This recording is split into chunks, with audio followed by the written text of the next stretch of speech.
My name is Kim Csage, Mrs. Csage to my students, and this is my second year teaching at the high school. I was the English teacher at the alternative high school 28 years before that, so this is my 30th year. I also was a person who had breast cancer, and I was diagnosed in 2014, and it was a very hard time to go through. So when I was diagnosed, I knew something was wrong, and it was, like one of those pains that just didn't go away. And I went to the doctor, and of course you're sent to a specialist, and you have your biopsies and you have your tests. And by the time I got the news, I already knew what it was. And I was referred to oncology, where I met some of the most incredible people, the doctors, the nurses, the medical workers, the people who just take your blood pressure were just all amazing. They make it a wonderful place to be, even though you're there for a horrible reason, if that makes any sense. I was stage 3, but initially they didn't tell me that. When I asked what stage I was, my doctor said, "We're gonna call it 2B.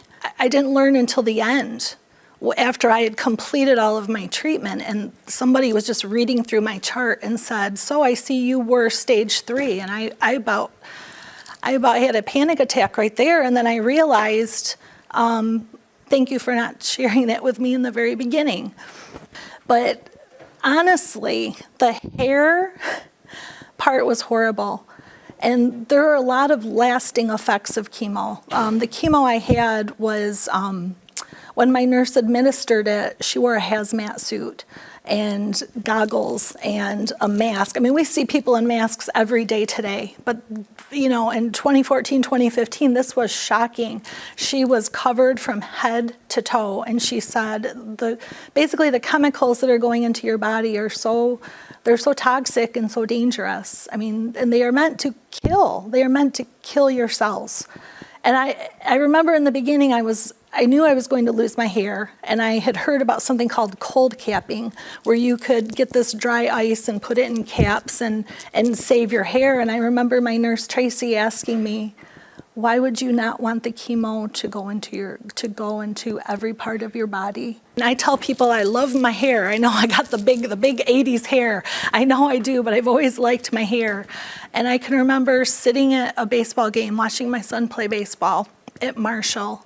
And it was about 10 or 11 days after chemo, and it was really windy, and my hair was blowing away in the wind. And it was and I hadn't really come out and told anybody yet at that time what was going on.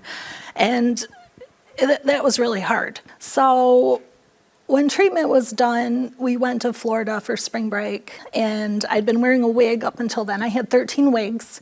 And I said, when we get to Florida, my hair had just started to grow out, and I'll give you a little picture of that. It was like a buzz cut at this point.